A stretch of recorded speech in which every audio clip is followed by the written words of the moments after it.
आपके साथ मैं हूं अर्पिता आर्या। कोरोना का खतरा अभी टला नहीं है, इसलिए हम बार बार आपसे ये अपील कर रहे हैं कि मास्क जरूर पहनिए। हमने एक मुहिम भी शुरू की है, #मास्क पहनो इंडिया, और इसके माध्यम से हम आपसे अपील कर रहे हैं कि दूसरी लहर का कहर थोड़ा कम हुआ है, लेकिन खतरा अभी पूरी तरीके से टला नहीं है। तीसरी लहर का खतरा हमारे सामने है और उससे बचना है तो मास्क ही सबसे बड़ा हथियार है, इसलिए मास्क जरूर पहनिए। बड़ी खबर के साथ शुरुआत करेंगे। बड़ी खबर आ रही है लोकसभा से जुड़ी। न्यूज 18 की पायल मेहता की खबर है कि केंद्र सरकार लोकसभा में हंगामा करने वाले विपक्ष के 10 सांसदों को निलंबित करने के लिए प्रस्ताव पेश करेगी। लोकसभा में कार्यवाही के दौरान पर्चे फेंकने वाले सांसदों के खिलाफ कार्रवाई की बात की जा रही है और सरकार ने पूरे सत्र के लिए उनको निलंबित करने की मांग भी उठाने की बात कही है। तो बड़ी खबर इस वक्त आपको बता दें, जहां एक तरफ मॉनसून सत्र चल रहा है और विपक्ष लगातार पहले दिन से हंगामा कर रहा है, जबकि प्रधानमंत्री नरेंद्र मोदी ने पहले ही दिन यानी मॉनसून सत्र जब शुरू हो रहा था पहले ही दिन ये बात बोली कि विपक्ष उनसे तीखे और धारदार सवाल पूछ सकता है, लेकिन सवाल पूछे, जवाब देने के लिए सरकार तैयार है। लेकिन बावजूद इसके विपक्ष का जो हंगामा है वो थमने का नाम नहीं ले रहा। जहां एक तरफ पहले अश्विनी वैष्णव जब अपनी बात रख रहे थे उनका पर्चा फाड़ दिया गया था, वो एक घटना सामने आई थी, और उसके बाद एक बार फिर से आज 10 सांसदों पर यह आरोप लग रहा है जिन्होंने कार्यवाही के वक्त ये पेपर उछाला, जो तस्वीरों में भी दिख रहा है आपको। 10 सांसद इसमें बताए जा रहे हैं जिनके निलंबन की तैयारी सरकार की तरफ से हो रही है और पूरे सत्र के निलंबन की मांग होगी। और ये 10 सांसद जो बताए जा रहे हैं, ज्यादा सांसद जो हैं वो कांग्रेस पार्टी के हैं। तो पेपर फेंकने के मामले में कार्रवाई की बात अब सरकार की तरफ से कही जा रही है कि वो फिलहाल प्रस्ताव पेश करेगी और वो चाहेगी कि जल्द से जल्द इन पर कार्रवाई हो और इन्हें पूरे सत्र के लिए निलंबित किया जाए। संसद के बाहर सड़क पर भी और सदन के दोनों सदनों में भी आज जासूसी मुद्दे पर जमकर घमासान हुआ। विपक्ष ने सदन की कार्यवाही शुरू होते ही जासूसी मामले की जांच का मुद्दा उठाते हुए हंगामा शुरू किया, जिसकी वजह से लोकसभा और राज्यसभा की कार्यवाही स्थगित करनी पड़ी। लोकसभा में तो विपक्षी सांसदों ने कार्यवाही के दौरान पर्चे भी फेंके। संसद की कार्यवाही स्थगित हुई तो विपक्ष के सांसदों ने एकजुट होकर संसद भवन के बाहर मार्च निकाला। इस मार्च में कांग्रेस, शिवसेना, आम आदमी पार्टी और समाजवादी पार्टी समेत कई विपक्षी दलों के नेता शामिल हुए। मार्च के बाद मीडिया से बात करते हुए कांग्रेस नेता राहुल गांधी ने केंद्र सरकार पर निशाना साधा और जासूसी के मुद्दे पर जवाब मांगा। वहीं केंद्र सरकार ने लोकसभा में पर्चे फेंके जाने के मामले पर नाराजगी जताई और विपक्ष के 10 सांसदों को पूरे सत्र के लिए निलंबित करने की मांग की। सरकार के इसके लिए लोकसभा में प्रस्ताव भी पेश कर सकती है, ये जानकारी मिल रही है। विक्रांत हमारे सहयोगी इस वक्त जुड़ चुके हैं। विक्रांत, ये 10 सांसद कौन कौन से ये सांसद हैं और कब तक प्रस्ताव रखा जा सकता है सदन में? देखिए जो हमें सरकार के सूत्रों से जानकारी मिल रही है कि सरकार की तरफ से निलंबन का प्रस्ताव आएगा जो 374 नियम के तहत होगा, यानी कि जो पूरा मानसून सत्र के जो बचे हुए दिन हैं उस पूरे सत्र के लिए उन्हें सस्पेंड करने के लिए ये प्रस्ताव रखा जाएगा। और ये भी जानकारी मिल रही है कि सरकार की तरफ से जो हंगामा करने वाले 10 सांसद थे उनका नाम भी होगा उस प्रस्ताव में, और ये अपील की जाएगी कि इन 10 सांसदों का जिस तरीके का व्यवहार रहा था लोकसभा में और जिस तरीके से हंगामा किया गया था, कागज उछाले गए थे, पर्चे उछाले गए थे, उसको किसी भी तरह से मर्यादित नहीं कहा जा सकता। और इस तरीके का विरोध करने के लिए इनको बाकी के सत्र के जो बाकी दिन बचे हैं, 13 अगस्त तक ये सत्र चलना है, तब तक के लिए इन्हें सस्पेंड किया जाए। तो सरकार की तरफ से प्रस्ताव आएगा और ये भी जानकारी मिल रही है कि इसमें से ज्यादातर कांग्रेस के सांसद हैं। आज आपने देखा होगा कि कांग्रेस पेगासस के मुद्दे पर कल से ही आक्रामक है और आज तमाम विपक्षी दलों के साथ आज बैठक भी हुई थी जिसमें राहुल गांधी भी शामिल हुए और विपक्ष के तेवर से साफ है कि पेगासस के मुद्दे के कारण वो लोग सदन नहीं चलने देने की रणनीति पर काम कर रहे हैं। ये विपक्ष का साफ कहना है। उनका ये कहना है कि जब तक सरकार इस मसले पर जवाब नहीं देगी विपक्ष अपना विरोध इसी तरीके से करता रहेगा। लेकिन आज जो कागज उछालने की कार्रवाई देखी गई सदन में, उसके कारण अब कांग्रेस के इन 10 सांसदों को, जिनमें से ज्यादातर कांग्रेस के हैं, इनको निलंबन का सामना करना पड़ सकता है। पिछले दिनों टीएमसी के एक सांसद को भी निलंबित किया गया था क्योंकि जब आईटी मंत्री राज्यसभा में अपना बयान पढ़ रहे थे उस समय उनके हाथ से बयान की प्रति लेकर फाड़ दी गई थी। तो अब कांग्रेस बहुत ज्यादा दिख रहा है क्योंकि पहले ही दिन से सत्र की जैसे शुरुआत हुई, पहले ही दिन से ये हंगामेदार सत्र रहा है। कई बार स्थगित करने पड़े हैं, जो सदन है उनको भी बहुत कम देर का ही कामकाज चल पाया। 19 दिन वैसे ही ये सत्र चलना है, उसमें भी इतने दिन हंगामे की भेंट चढ़ गया। राहुल गांधी ने इस पूरे मुद्दे पर क्या कहा, जरा आपको सुनवा दें। यहाँ पे आज हिंदुस्तान का पूरा ऑपोजिशन आज यहाँ खड़ा हुआ है। हर पार्टी के नेता हैं प्लीज, और हमें यहाँ आज क्यों आना पड़ा? क्योंकि जो हमारी आवाज है उसे पार्लियामेंट हाउस में दबाया जा रहा है। हमारा सिर्फ एक सवाल है, क्या हिंदुस्तान की सरकार ने पेगासस को खरीदा, हां या ना? क्या हिंदुस्तान की सरकार ने अपने लोगों पर पेगासस हथियार का इस्तेमाल किया, हां या ना? हम सिर्फ ये जानना चाहते हैं। हमारे बारे में कहा जाता है कि हम पार्लियामेंट हाउस को डिस्टर्ब कर रहे हैं। हम पार्लियामेंट हाउस को डिस्टर्ब नहीं कर रहे हैं।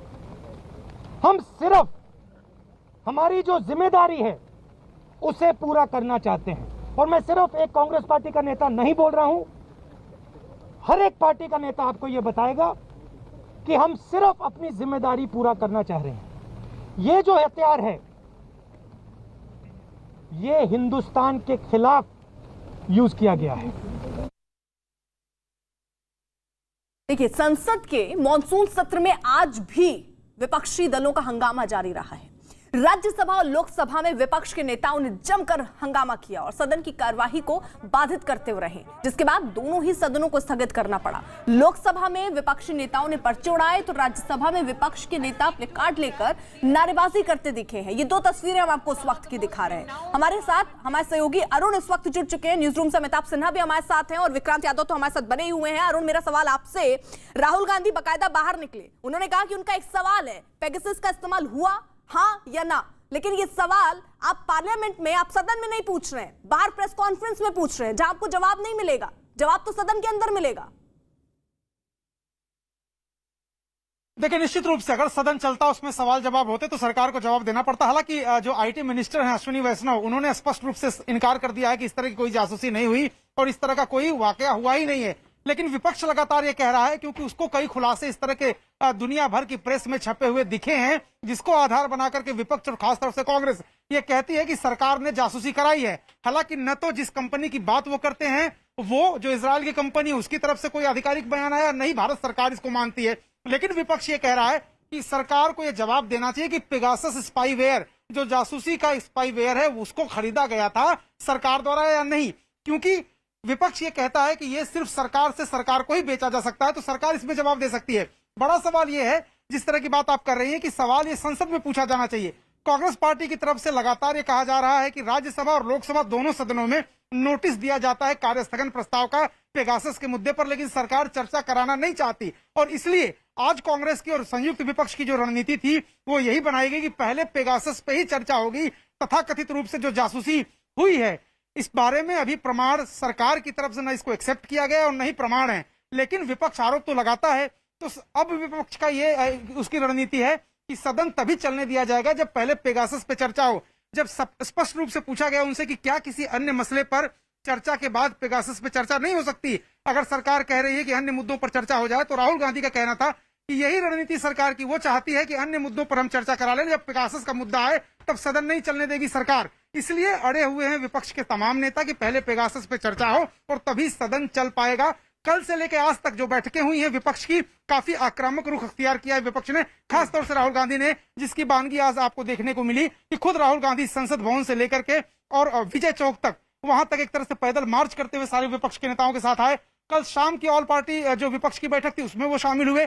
आज सवेरे 10 बजे जो विपक्षी दलों की बैठक थी उसमें वो शामिल हुए और आज मार्च में भी वो शामिल हुए। यानी स्पष्ट रूप से राहुल गांधी लीड लेने की कोशिश कर रहे हैं। और इंटरेस्टिंग ये इसलिए भी है क्योंकि ममता बनर्जी शहर में है, 5 दिन के दौरे पर हैं और ममता बनर्जी की पार्टी ने सुबह की जो बैठक थी विपक्षी दलों की उसमें शामिल नहीं हुए, वो उससे किनारा कर लिया। हालांकि 4:30 बजे सोनिया गांधी के साथ ममता बनर्जी की चाय पर मुलाकात जरूर है, लेकिन टीएमसी का और जो विपक्ष के दल हैं उनकी बैठक में न आना जाहिर तौर पर संकेत दे रहा है कि टीएमसी ये कह रही है कि हम कांग्रेस की पिछलग्गू पार्टी नहीं है, जहां हर जगह आप बुलाएंगे वहां हम नहीं जाएंगे, हम अलग से अपनी लड़ाई लड़ रहे हैं। यानी विपक्ष में कहीं ना कहीं दरार भी दिखेगी। और एक आखिरी बात, बहुजन समाज पार्टी का भी कोई नेता न बैठक में शामिल था और न ही विपक्ष ने जब मार्च किया तो वहां पर मौजूद था। रहिए आप जरा सा देखिए, एक तरफ विपक्षी दलों ने संसद में हंगामा किया तो दूसरी तरफ विपक्षी दलों के नेताओं ने जासूसी मामले और कृषि कानून के मुद्दे पर आज बैठक भी की, जिसका जिक्र अरुण कर रहे थे। इस बैठक में सरकार को घेरने पर चर्चा हुई और इस बैठक के बाद विपक्षी दल के नेताओं ने एकजुटता दिखाते हुए सरकार पर जमकर हमले किए। विपक्षी दल के नेताओं ने सरकार पर विपक्ष को बदनाम करने का भी आरोप लगाया।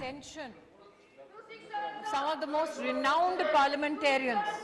जहां आज जिस तरीके से कार्रवाई हुई वो तस्वीरें में हम आपको दिखा रहे हैं। लोकसभा में ये पर्चे उड़ाए गए हैं, सरकार के खिलाफ मोर्चा खोलने की तैयारी विपक्ष की है। और खबरें तो ये भी कि विपक्ष के अलग अलग जो नेता थे उन्होंने अलग अलग मुद्दों पर यहां पर अपना हंगामा किया, लेकिन ये तय किया गया है कि अभी फिलहाल जासूसी कांड पर ही बात की जाए और उसी पर सरकार को घेरा जाए। तो फिलहाल सड़क पर विपक्ष का मार्च एक तरफ निकल रहा है, वहीं सदन के अंदर हम देख रहे हैं कि जमकर हंगामा किया जा रहा है। जहां एक तरफ अश्विनी वैष्णव जब कुछ पढ़ने के लिए अपने हाथ में पेपर लेकर उठते हैं तो उनके पेपर को छीनकर फाड़ दिया जाता है। दूसरी तरफ आज की जरा आप तस्वीर देखिए, 10 सांसद ऐसे जिन्होंने कार्यवाही के दौरान ये पर्चे उड़ाए हैं, जिसके बाद अब सरकार कह रही है कि इनके निलंबन के लिए प्रस्ताव भी सदन में रखा जाएगा।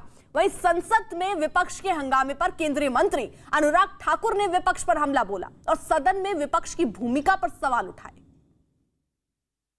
मर्यादाओं को तोड़ने का काम आज जो कांग्रेस और तृणमूल कांग्रेस के सांसदों ने किया है, उसकी जितनी निंदा की जाए उतनी कम है।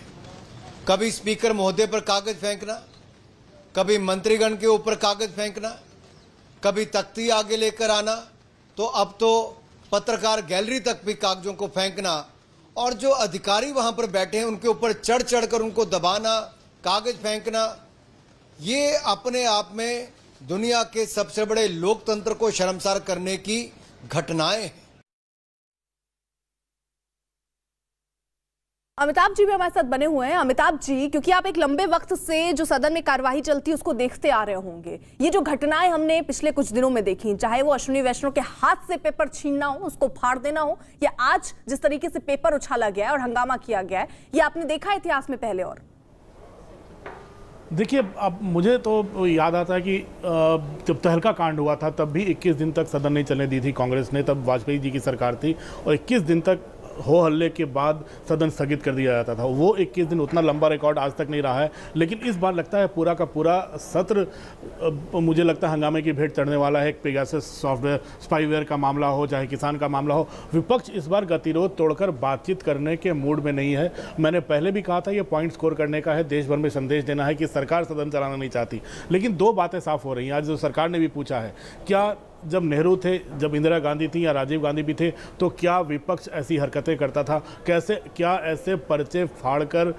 उड़ाए जाते थे स्पीकर के सामने या मंत्रियों के सामने, या मंत्रियों के हाथ से पर्चे छीने जाते थे? ऐसा उदाहरण पहले नहीं है। तभी सरकार आरोप लगा रही है ये देश को बदनाम करने के लिए साजिश है और देश के जो नीतियां बन रही है उनको बदनाम करने की साजिश है। और दूसरा, सारी मर्यादाओं को तोड़ रहा है विपक्ष, जिसमें कांग्रेस और तृणमूल के लोग शामिल हैं। इसलिए अंत में मुझे लगता है जैसे राज्यसभा में सरकार को एक बड़ा कड़ा फैसला लेना पड़ा था एक सांसद को निलंबित करने का, मुझे लगता है कांग्रेस और तृणमूल के जिन सांसदों ने आज पर्चे फेंके हैं, जिनकी तस्वीरें आई हैं, जिनका नाम नोट किया गया है, मुझे लगता है कल सुबह उनका नाम पढ़कर उन 10 लोगों को सदन से निलंबित किया जाएगा पूरे 13-14 दिन के लिए। मुझे लगता है सरकार ये बड़ी कार्रवाई कर सकती है और सरकार के पास अब गतिरोध तोड़ने के लिए कोई रास्ता नहीं बचा है। बिजनेस एडवाइजरी कमेटी में कोई बात करने को तैयार नहीं है, सरकार बुला रही है तो कोई बात करने को तैयार नहीं है। तो अब लगता है हंगामे के बीच ही सारे बिल्स और ऑर्डिनेंस सरकार को पास करवाने पड़ेंगे, लेकिन विपक्ष डेडलॉक तोड़कर आगे नहीं बढ़ रहा और मर्यादा की सीमा तोड़ रहा है।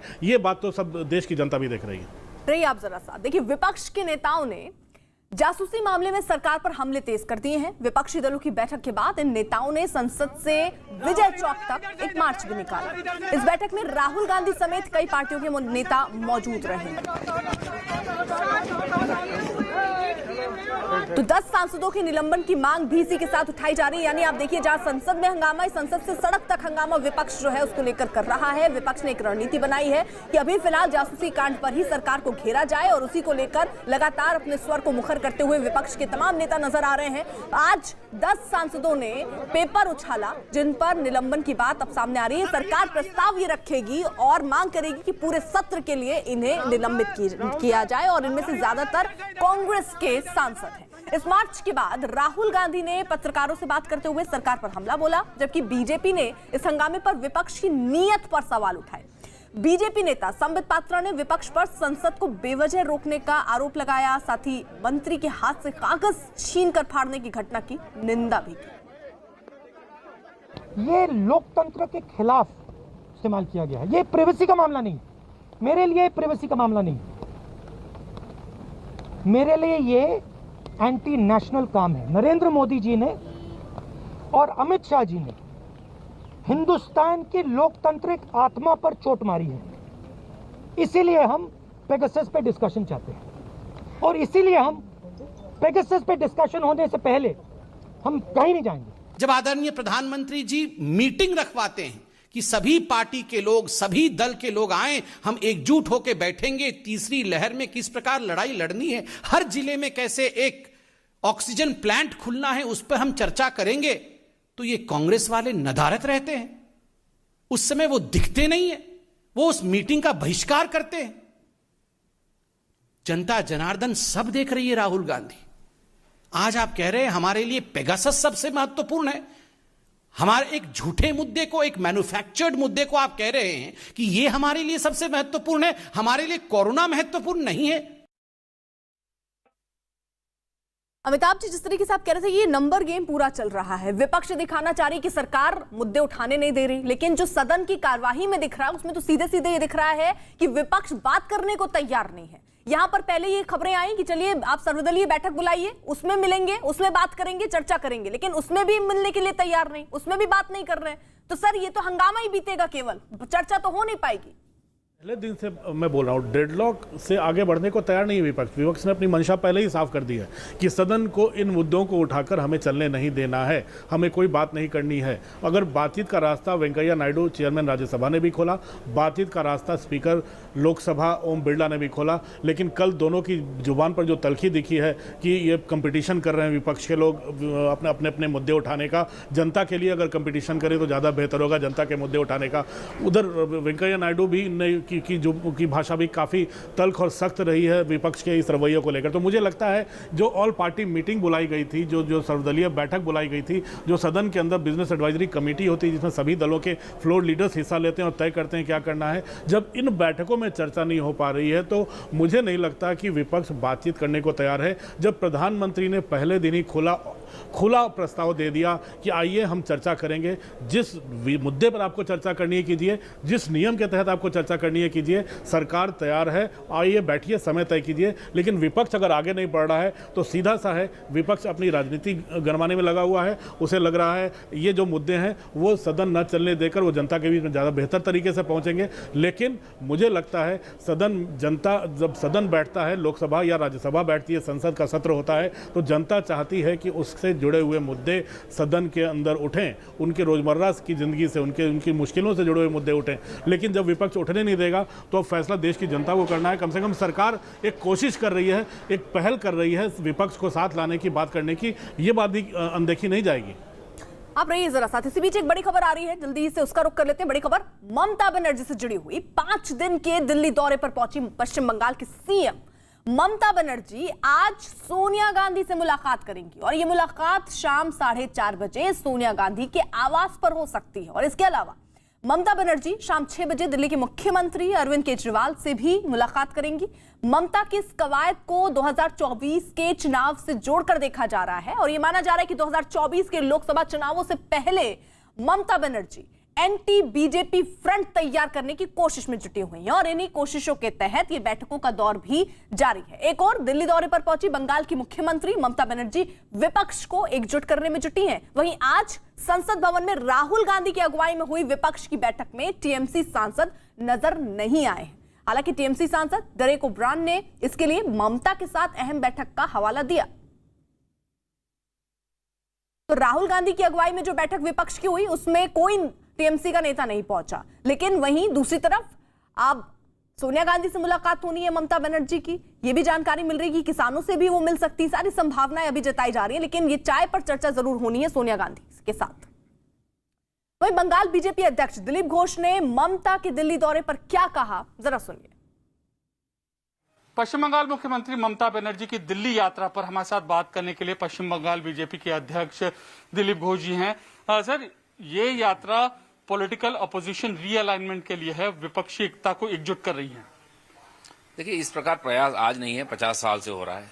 कम्युनिस्ट पार्टी जब सत्ता में होती थी उनकी तरफ से इसकी पहल होती थी, कभी कांग्रेस के साथ कभी कांग्रेस के छोड़ करके इस प्रकार करने का बहुत प्रयास, सरकसिंह सिंह सुरजीत जैसा नेता थे प्रयास करते थे, लेकिन उसका नतीजा सबको मालूम है।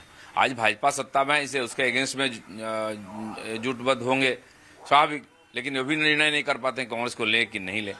आज परिस्थिति के कारण वही सब पार्टी इतना हंसिए पर आ गए हैं, अस्तित्व संकट से जूझ रहे हैं।